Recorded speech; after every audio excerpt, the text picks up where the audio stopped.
현직 대통령 박근혜는 범죄 피의자입니다.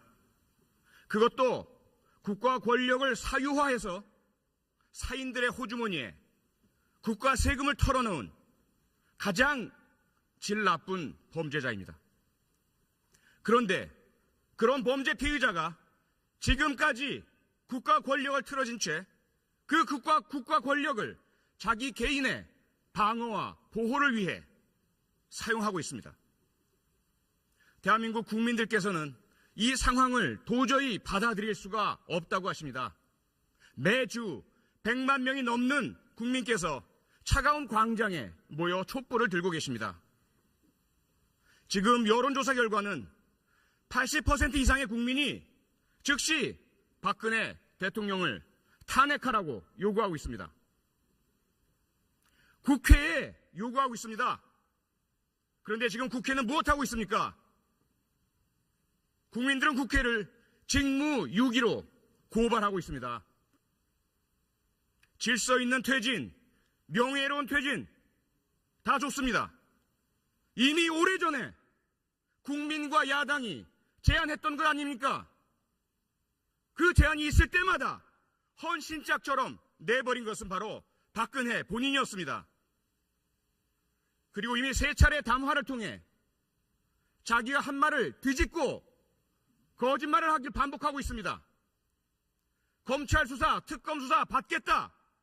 호언장담 공언해놓고 검찰의 대면조사 요청 거부하고 자신의 지휘하에 있는 대한민국의 국가기관 검찰을 능멸하고 명예훼손하고 모욕하고 있습니다.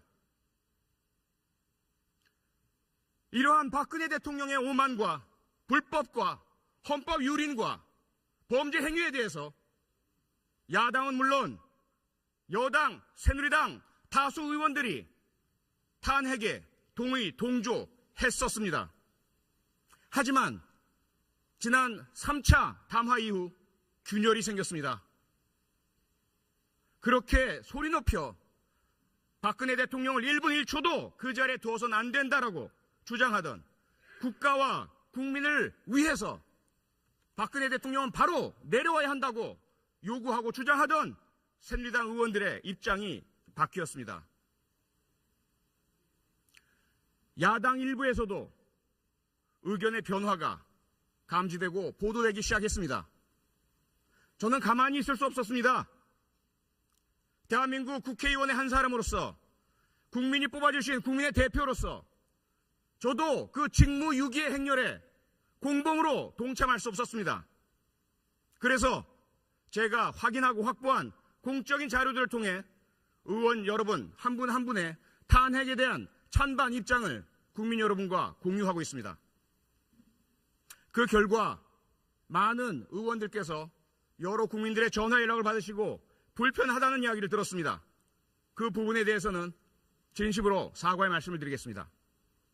아울러 오늘 안전행정위원회 회의 도중 제가 평소 좋아하고 사랑하고 존경하는 장제원 의원과 감정적인 싸움까지 하는 상황에 처했습니다.